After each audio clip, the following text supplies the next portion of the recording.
ಎಲ್ರಿಗೂ ನಮಸ್ಕಾರ. ಇವತ್ತು ಒಂದು ವಿಷಯ ಹೆಚ್ಚು ಚರ್ಚೆ ಆಗ್ತಾ ಇರ್ತಕ್ಕಂತಹದ್ದು ಈ ಜಾತಿ ವ್ಯವಸ್ಥೆಯ ಉಗಮದ ಬಗ್ಗೆ. ಏನು ಮಹಿಳಾ ಆಯೋಗದ ಅಧ್ಯಕ್ಷರು ಕೊಟ್ಟಿರ್ತಕ್ಕಂತಹ ಹೇಳಿಕೆಯ ಬಗ್ಗೆ, ಅದಕ್ಕೆ ಪ್ರತಿಭಟನೆಯನ್ನ ಮಾಡ್ತಾ ಇರ್ತಕ್ಕಂತಹದ್ದು. ಹಾಗೆ ಶೂದ್ರರು ಅಂತ ಹೇಳಿ ಲಿಂಗಾಯತರನ್ನ ಕರೆದಿದ್ದಕ್ಕೆ ಅವಮಾನ ಆಯಿತು ಅಂತ ಹೇಳ್ತಾ ಇರೋರು ಇವರೆಲ್ಲ ಪ್ರಶ್ನೆಯನ್ನ ಕೇಳ್ತಾ ಇದ್ದಾರೆ. ನೀವೇನು ಇತಿಹಾಸ ತಜ್ಞರ? ನೀವು ಈ ರೀತಿ ಹೇಳಿಕೆ ಕೊಡುವ ಅವಶ್ಯಕತೆ ಇತ್ತಾ ಅಂತ ಹೇಳಿ. ಅವಶ್ಯಕತೆ ಇತ್ತೋ ಇಲ್ವೋ ಅದು ನನಗೆ ಗೊತ್ತಿಲ್ಲ, ಆದರೆ ಅವ್ರು ಹೇಳಿರೋ ಅಷ್ಟು ವಿಷಯ ಅಂತೂ ಸತ್ಯವಾದದ್ದು. ಇದನ್ನೇ ನಾವು ಓದಿಕೊಂಡು ಬಂದಿರೋದು. ನೀವೆಲ್ಲ ಸ್ಕೂಲು ಕಾಲೇಜ್ಗಳಲ್ಲಿ ಇತಿಹಾಸವನ್ನ ಓದಿದ್ರೆ ನೀವು ಇದನ್ನೇ ಓದಿರ್ತೀರ. ಪಾಪ ನೀವು ಓದಿಲ್ಲ ಅಂತ ಅನ್ಸುತ್ತೆ. ಯಾರೆಲ್ಲ ಈ ರೀತಿಯಾಗಿ ಒಂದು ಜಾತಿಗೆ, ಒಂದು ವ್ಯವಸ್ಥೆಗೆ ಅಥವಾ ಒಬ್ಬರ ಹೇಳಿಕೆ ಸರಿನೋ ತಪ್ಪೋ ಅಂತ ಅದನ್ನ ಅರ್ಥೈಸಿಕೊಳ್ಳದೇನೆ ಪ್ರತಿಭಟನೆಗೆ ಇಳಿದಿರ್ತಕ್ಕಂಥವ್ರು. ಇನ್ನು ಕೆಲವು ಮೀಡಿಯಾಗಳು, ನಾನು ಫಸ್ಟು ಈ ಮೀಡಿಯಾದವ್ರಿಗೆ ಕೇಳ್ತೀನಿ, ಜನಗಳನ್ನ ಬಿಡ್ರಿ, ಅವ್ರು ಎಲ್ಲದಕ್ಕೂ ಪ್ರತಿಭಟನೆ ಮಾಡ್ತಾರೆ. ಸರಿಯಾಗಿರೋದಕ್ಕೂ ಮಾಡ್ತಾರೆ, ಸರಿಯಾಗಿಲ್ಲದೆ ಇರೋದಕ್ಕೂ ಮಾಡ್ತಾರೆ. ಯಾವಾಗಲೂ ಪ್ರತಿಭಟನೆಗಳು ಆಗೋದು ಸತ್ಯ ಹೇಳೋರ ವಿರುದ್ಧನೇ, ವಿರೋಧಗಳು ಬರೋದು ಸತ್ಯಕ್ಕೇನೆ. ಅದನ್ನ ಪಕ್ಕಕ್ಕೆ ಇಟ್ಬಿಡೋಣ. ಈ ಮೀಡಿಯಾದವರು ನಿಮ್ಗೆ ಇತಿಹಾಸ ಗೊತ್ತಿಲ್ವೇನ್ರಿ? ಹೇಗೆ ಬಂತು ಲಿಂಗಾಯತ ಧರ್ಮ, ಹೇಗೆ ಉಗಮ ಆಯಿತು ಲಿಂಗಾಯತ ಧರ್ಮ ಅಂತ? ಅಥವಾ ಲಿಂಗಾಯತರು ಶೂದ್ರರಲ್ವಾ? ಇದ್ರ ಬಗ್ಗೆ ಮೀಡಿಯಾಗಳಿಗೆ ಮಾಹಿತಿ ಇಲ್ವಾ? ಅಥವಾ ಮೀಡಿಯಾಗಳಿಗೆ ಯಾರಿಗೂ ಇತಿಹಾಸ ಗೊತ್ತಿಲ್ವಾ, ಇತಿಹಾಸ ಓದಿಲ್ವಾ? ಅಥವಾ ಇವ್ರು ಯಾರು ಶಾಲೆನಲ್ಲಿ ಓದ್ಕೊಳ್ದೇನೆ ಡೈರೆಕ್ಟಾಗಿ ಜರ್ನಲಿಸಮ್ ಮಾಡ್ಕೊಂಡ್ ಬಂದ್ಬಿಟ್ರ? ಅರ್ಥೈಸಿ ಹೇಳಬೇಕಲ್ವಾ? ಆ ಕೆಲಸನ ಮೀಡಿಯಾದವ್ರು ಮಾಡ್ತಾ ಇಲ್ಲ. ಒಂದು ತಿಳ್ಕೊಳ್ಳಿ, ಈ ಜಾತಿ ವ್ಯವಸ್ಥೆ ಅನ್ನೋದಕ್ಕಿಂತ ಮುಂಚೆ ನಮ್ಮಲ್ಲಿ ಜಾರಿಯಲ್ಲಿದ್ದು ವರ್ಣ ವ್ಯವಸ್ಥೆ. 4 ವರ್ಗಗಳು ಅಥವಾ 4 ವರ್ಣಗಳು ನಮ್ಮಲ್ಲಿ ಇತ್ತು. ಬ್ರಾಹ್ಮಣ, ಕ್ಷತ್ರಿಯ, ವೈಶ್ಯ, ಶೂದ್ರ. ಬ್ರಾಹ್ಮಣ ಅಂತ ಹೇಳಿದ್ರೆ ಯಾರು ಸಂಸ್ಕೃತವನ್ನ ಪಾರಾಯಣವನ್ನ ಮಾಡ್ತಾ ಇದ್ರೋ, ಹಾಗೆ ಯಾರು ಹೋಮ, ಹವನ, ಪೂಜೆ, ಪುನಸ್ಕಾರ ಇತ್ಯಾದಿ ಕಾರ್ಯಗಳಲ್ಲಿ ತೊಡಗ್ತಾ ಇದ್ರೋ ಅವರನ್ನ ಬ್ರಾಹ್ಮಣರು ಅಥವಾ ಬ್ರಾಹ್ಮಣರು ಅಂತ ಹೇಳಿ ನಾವು ಕರಿತಾ ಇದ್ವಿ. ನೆಕ್ಸ್ಟ್ ಬಂದ್ಬಿಟ್ಟು ಕ್ಷತ್ರಿಯರು. ಅವರು ಏನು ರಕ್ಷಣೆಯ ಕಾರ್ಯದಲ್ಲಿ ಯಾರ್ಯಾರು ತೊಡಗ್ತಾ ಇದ್ರೋ ಅವರನ್ನ ಕ್ಷತ್ರಿಯರು ಅಂತ ಹೇಳಿ ಕರೆದ್ವಿ. ಇನ್ನು ವೈಶ್ಯರು ಅಂತ ಹೇಳಿದಾಗ ವ್ಯಾಪಾರ ವ್ಯವಹಾರಗಳನ್ನ ಯಾರು ಮಾಡ್ತಾ ಇದ್ರೋ ಅವರನ್ನ ವೈಶ್ಯರು ಅಂತ ಹೇಳಿ ಕರೆದ್ವಿ. ಇನ್ನು 4ನೆಯ ವರ್ಗ ಅಥವಾ ವರ್ಣ ಅಂತ ನಾವೇನು ನೋಡ್ತೀವಲ್ಲ, ಅದು ಶೂದ್ರರು. ಈ 3 ಕೆಲಸವನ್ನ ಬಿಟ್ಟು ಉಳಿದ ಕೆಲಸಗಳೆಲ್ಲನ್ನ ಮಾಡುವವರು, ಹಾಗೂ ಈ 3 ವರ್ಣದವರ ಕೆಲಸಗಳನ್ನು ಸಹ ಮಾಡುವವರು ಏನಿದ್ರು ಅವರು ಶೂದ್ರರು. ಆಗ ಯಾವ ದಲಿತರು ಇರಲಿಲ್ಲ, ಯಾವ ಪರಿಶಿಷ್ಟ ಜಾತಿ, ಪರಿಶಿಷ್ಟ ಪಂಗಡ ಅಂತ ನಾವು ನಂತರ ನಮ್ಮ ಸಂವಿಧಾನದಲ್ಲಿ ಮೀಸಲಾತಿಗಾಗಿ ಮಾಡಿಕೊಂಡ್ವಲ್ಲ, ಅದು ಇರಲಿಲ್ಲ. ಆಗ ಇದ್ದಿದ್ದೇ 4: ಬ್ರಾಹ್ಮಣ, ಕ್ಷತ್ರಿಯ, ವೈಶ್ಯ, ಶೂದ್ರ. ಶೂದ್ರ ಅಂತ ಹೇಳಿ ಬಂದಾಗ ಅಲ್ಲಿ ಎಲ್ಲರೂ ಬರ್ತಾ ಇದ್ರು. ಈಗ ನಾವು ಏನಿದೀವಲ್ಲ, OBC, SC, ST, ಇವರೆಲ್ಲರೂ ಶೂದ್ರ ವರ್ಗಕ್ಕೆ ಸೇರಿದವರಾಗಿದ್ರು. ಅದರಲ್ಲಿ ಲಿಂಗಾಯತರು ಇವತ್ತು ಏನು ನೀವು ಹೋರಾಟವನ್ನ ಅಥವಾ ಪ್ರತಿಭಟನೆಯನ್ನ ಮಾಡ್ತಾ ಇದ್ದಾರಲ್ಲ, ಶೂದ್ರರು ಅಂದಿದ್ದು ನಮ್ಮ ಲಿಂಗಾಯತ ಮತಕ್ಕೆ, ಲಿಂಗಾಯತ ಜಾತಿಗೆ ಅವಮಾನ ಅಂತ. ಬರೀ ನೀವು ಒಬ್ಬರೇ ಅಲ್ಲ ಶೂದ್ರರಲ್ಲಿ ಇದ್ದಿದ್ದು. ಒಕ್ಕಲಿಗ ಇರ್ಬೋದು, ಕುರುಬ ಇರ್ಬೋದು, ಲಿಂಗಾಯತ ಇರ್ಬೋದು, ಕುಂಚಿಟಿಗ ಇರ್ಬೋದು, ಕುರುಬ ಇರ್ಬೋದು, ಬೆಸ್ತ ಇರ್ಬೋದು, ಮಡಿವಾಳ ಇರ್ಬೋದು, ಚಪ್ಪಲಿ ಹೊಲಿಯುವವನಿಂದ ಹಿಡಿದು ಒಕ್ಕಲು ಮಾಡುವವನವರೆಗೂ ಕೂಡ ಯಾರೆಲ್ಲ ಏನೆಲ್ಲ ಕೆಲಸಗಳು ಇದ್ವೋ ಅವೆಲ್ಲ ಜಾತಿಯವರು ಶೂದ್ರರೇ. ಆ ಶೂದ್ರರಲ್ಲಿ ನಾವು ಮತ್ತೆ ಜಾತಿಗಳನ್ನ ಮಾಡ್ಕೊಂಡು ಬಂದ್ವಿ. ಬ್ರಾಹ್ಮಣ, ಕ್ಷತ್ರಿಯ, ವೈಶ್ಯರನ್ನ ಹೊರತುಪಡಿಸಿ ಇನ್ನ ಉಳಿದ ಕೆಲಸಗಳನ್ನ ಯಾರ್ಯಾರು ಮಾಡ್ತಾ ಇದ್ರೋ, ಯಾರು ಉಳುಮೆಯನ್ನ ಮಾಡ್ತಾ ಇದ್ನೋ ಅವನು ಒಕ್ಕಲಿಗ ಆದ, ಯಾರು ಮಡಿಕೆಯನ್ನ ಮಾಡ್ತಾ ಇದ್ನೋ ಅವನು ಕುಂಬಾರ ಆದ, ಹೀಗೆ ಯಾರು ಮೀನು ಹಿಡಿತಾ ಇದ್ದ ಅವನು ಬೆಸ್ತ ಆದ, ಯಾರು ಬಟ್ಟೆಯನ್ನ ನೇಯ್ಗೆ ಮಾಡ್ತಿದ್ದ ಅವನು ನೇಕಾರ ಆದ. ಈ ರೀತಿಯಾಗಿ ಅವರವರು ಮಾಡುವ ವೃತ್ತಿಯ ಆಧಾರದ ಮೇಲೆ ಜಾತಿಗಳನ್ನ ಮಾಡಿಕೊಂಡು ಬಂದ್ವಿ. ಅದು ನಂತರದಲ್ಲಿ ಹೇಗೆ ಆಗೋಯ್ತು ಅಂತಂದ್ರೆ ಶೋಷಣೆಗೆ ಒಂದು ಕಾರಣ ಆಗೋಯ್ತು.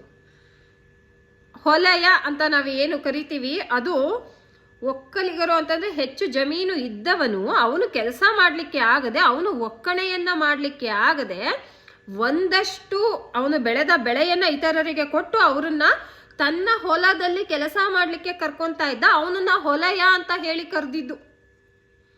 ಇದು ನಮ್ಮ ಜಾತಿ ವ್ಯವಸ್ಥೆಯ ಉಗಮದ ಇತಿಹಾಸ. ಇದಕ್ಕೆ ಇತಿಹಾಸ ತಜ್ಞರಾಗಬೇಕಾ ಇದನ್ನ ಹೇಳಕ್ಕೆ? ಓದ್ಕೊಂಡ್ ಬಂದಿಲ್ವಾ ನೀವು ಯಾರೂನು? ನಿಜವಾಗಿ ಈ ಒಂದು ಜಾತಿ ವ್ಯವಸ್ಥೆ ಹೇಗೆ ಉಗಮ ಆಯಿತು ಅಂತ ಗೊತ್ತಿರೋರು ಯಾರೂ ಜಾತಿ ವ್ಯವಸ್ಥೆಯನ್ನ ಪಾಲಿಸೋದಿಲ್ಲ. ಈ ಗೊತ್ತಿಲ್ಲದೆ ಇರೋ ಅವಿವೇಕಿಗಳೇ ಹೀಗೆ ಅರ್ಥೈಸಿಕೊಳ್ಳದೆ ಮತ್ತಷ್ಟು ಬೇರೆ ಬೇರೆ ರೀತಿಯಾದಂತಹ ಜಾತೀಯತೆಗಳನ್ನ ಒಂದು ಅವರ ಒಂದು ಏನು ಹೇಳಬೇಕು ಅವರ ಮನಸ್ಥಿತಿಗೆ ಅಂತಾನೆ ಅರ್ಥ ಆಗಲ್ಲ, ಇಂತಹವುಗಳನ್ನ ಹುಟ್ಟಿ ಆಗ್ತಾ ಇರ್ತಕ್ಕಂತಹದ್ದು. ಇದು ಜಾತಿ ವ್ಯವಸ್ಥೆ ಅಥವಾ ಶೂದ್ರರು ಅಂತ ಏನು ಬರ್ತಲ್ಲ ಅದರಲ್ಲೇ ಇರೋರು ಎಲ್ಲ ಜಾತಿಯವರು. ನಮ್ಮಲ್ಲಿ ಸುಮಾರು 3600ಕ್ಕಿಂತ ಹೆಚ್ಚು ಜಾತಿಗಳು ಇವೆ. ಬರೀ ಕುರುಬ, ಲಿಂಗಾಯತ, ಒಕ್ಕಲಿಗ, ಈಡಿಗ ಇವುಗಳಿಷ್ಟೇ ಇಲ್ಲ. ಇವೆಲ್ಲ ಪ್ರಬಲ ಜಾತಿಗಳು. ಕರ್ನಾಟಕದಲ್ಲಿ ಒಕ್ಕಲಿಗ, ಲಿಂಗಾಯತ ಪ್ರಬಲ ಜಾತಿ ಅಂತೀವಿ. ಯಾಕೆಂದ್ರೆ ಆ ಒಂದು ಜನಸಂಖ್ಯೆ ಹೆಚ್ಚಾಗಿ ಇದೆ ಅಂತ. ಮರಗೆಲಸ ಮಾಡೋ ಒಂದು ಆಚಾರಿ ಅಂದಿದ್ದು ಅವ್ರುಗಳು ಎಲ್ಲರೂ ಅವರವರ ಬಟ್ಟೆ ಹೊಲಿಯೋನ್ನ ದರ್ಜಿ ಅಂದಿದ್ದು ಅವರವರು ಮಾಡೋ ಕೆಲಸದ ಆಧಾರದ ಮೇಲೆ ನಂತರ ಆ ಜಾತಿಯಲ್ಲಿ ಒಂದು ಉಪಜಾತಿ ಒಕ್ಕಲಿಗ ಅಂತ ತಗೊಂಡ್ಬಿಟ್ರೆ ನೀವು ಗೌಡಾಸ್ ಅಂತ ಹೇಳಿ ಬರೀ ಒಂದೇ ಇಲ್ಲ, ಅದರಲ್ಲಿ ಗಂಗಳಕಾರ್ ಗೌಡ್ರು ಇದ್ದಾರೆ, ದಾಸ್ ಗೌಡ್ರು ಇದ್ದಾರೆ, ಅದೆಂತ ಯಾವುದೋ ಇನ್ನೊಂದು ಗೌಡ ಅಂತ ಇದೆ. ನಿಮ್ಮ ಲಿಂಗಾಯತರಲ್ಲೂ ಅಷ್ಟೇ, ಅದು ಯಾವುದೋ ಬೇರೆ ಬೇರೆ ಇರುತ್ತೆ, ಕುರುಬರಲ್ಲೂ ಅಷ್ಟೇ. ಈಗ ಯಾಕೆ ಒಳ ಮೀಸಲಾತಿಗೆ ಸಂಬಂಧಪಟ್ಟಾಗೆ ಎಡಗೈ ಬಲಗೈ ಅಂತ ಏನು ಹೋರಾಟಗಳು ನಡೀತಾ ಇದೆ ಇದನ್ನು ಕೂಡ ನಾವು ನೋಡ್ಬೋದು. ಇಷ್ಟೂ ರೀತಿಯಾದಂತಹ ಜಾತಿ ವ್ಯವಸ್ಥೆಗೆ ಇನ್ನೂ ನಮ್ಮ ಸಮಾಜ ಹೊಂದಿಕೊಂಡಿರೋದಲ್ಲದೇ ಸಂವಿಧಾನಾತ್ಮಕವಾಗಿ ಸಿಗಬೇಕಾದಂತಹ ಮೀಸಲಾತಿಯನ್ನು ಆಯಾ ಪಂಗಡಗಳು ಪಡ್ಕೊಳ್ತಾ ಇದೆ. ಅದು ಅವರ ಜನಸಂಖ್ಯೆಯ ಆಧಾರದ ಮೇಲೆ ಸಂವಿಧಾನ ರಚನೆಯಾದಂತಹ ಸಂದರ್ಭಗಳಲ್ಲಿ ನಿರ್ಧರಿಸಲಾಗಿತ್ತು. ಆದರೆ ಈಗ ಜನಸಂಖ್ಯೆಯಲ್ಲೇ ಬದಲಾವಣೆ ಆಗಿರೋದ್ರಿಂದ ಅದಕ್ಕೆ ಬದಲಾವಣೆಯ ಅವಶ್ಯಕತೆ ಇದೆ. ಅದು ಒಂದು ಕಡೆ. ಇನ್ನು ಲಿಂಗಾಯತರನ್ನ ಶೂದ್ರರು ಅಂದಿದ್ದು ತಪ್ಪ ಅಂತ ಈಗ ಹೇಳಿ. ಬ್ರಾಹ್ಮಣ, ಕ್ಷತ್ರಿಯ, ವೈಶ್ಯರನ್ನ ಬಿಟ್ಟು ಉಳಿದ 3600ಕ್ಕಿಂತ ಹೆಚ್ಚು ಜಾತಿ, ನನಗೆ ಅದು ಎಕ್ಸಾಕ್ಟ್ ಗೊತ್ತಿಲ್ಲ, ಸುಮಾರು ಹೇಳ್ತಾ ಇದ್ದೀನಿ ನಾನು, ನೀವು ಚೆಕ್ ಮಾಡಿ, ಖಂಡಿತ ಇದೆ.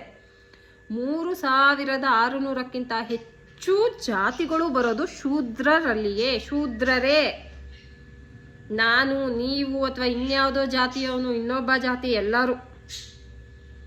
ಯಾಕೆ ಶೂದ್ರರು ಅಂದರೆ ಅಷ್ಟೊಂದು ನಿಮಗೆ ತಾತ್ಸಾರ? ಅದರಲ್ಲೇ ಬೆಳೆದುಕೊಂಡು ಬಂದಿರೋರು, ಅದಕ್ಕೆ ಹೊಂದಿಕೊಂಡು ಬಂದಿರೋರು, ಅದನ್ನೇ ಅನುಸರಿಸಿಕೊಂಡು ಬಂದಿರೋರು. ಮೇಲ್ವರ್ಗ, ಕೆಳವರ್ಗ ಇವೆಲ್ಲವೂ ಹಿಂದಿನ ಕಾಲದಿಂದ ಆಗಿನ ಸಮಾಜಕ್ಕೆ ಆಗಿನ ಜನ ಅನುಕೂಲಕರವಾಗಿ ಮಾಡಿಕೊಂಡ್ರು. ಅದನ್ನ ನಂತರ ಬಂದಂತಹ ಕೆಲವರು ಅದನ್ನ ಅಸ್ಪೃಶ್ಯತೆ ಒಂದು ಆಚರಣೆಯನ್ನ ಮುಂದುವರಿಸಿಕೊಂಡು ಬಂದರು. ಇನ್ನು ಕೆಲವರು ಜಾತಿಯ ಆಧಾರದಲ್ಲಿ ಮುಂದುವರಿಸಿಕೊಂಡು ಬಂದರು.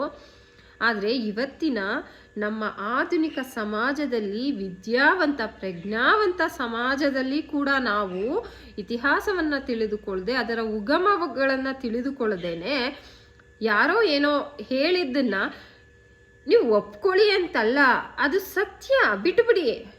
ಅದಕ್ಕೆ ಪ್ರತಿಭಟಿಸುವ ಅವಶ್ಯಕತೆ ಇದೆಯಾ? ಅಥವಾ ನೈಜತೆಯನ್ನು ತಿಳ್ಕೊಳ್ಳೋ ಇದಿದೆಯಾ? ನೀವಾಗಾದ್ರೆ ಲಿಂಗಾಯತರು ಶೂದ್ರರಲ್ಲ ಅಂತ ಪ್ರೂವ್ ಮಾಡೋಕ್ಕೆ ನಿಮ್ಮ ಕೈಲಿ ಸಾಧ್ಯನಾ? ತೋರಿಸಿ.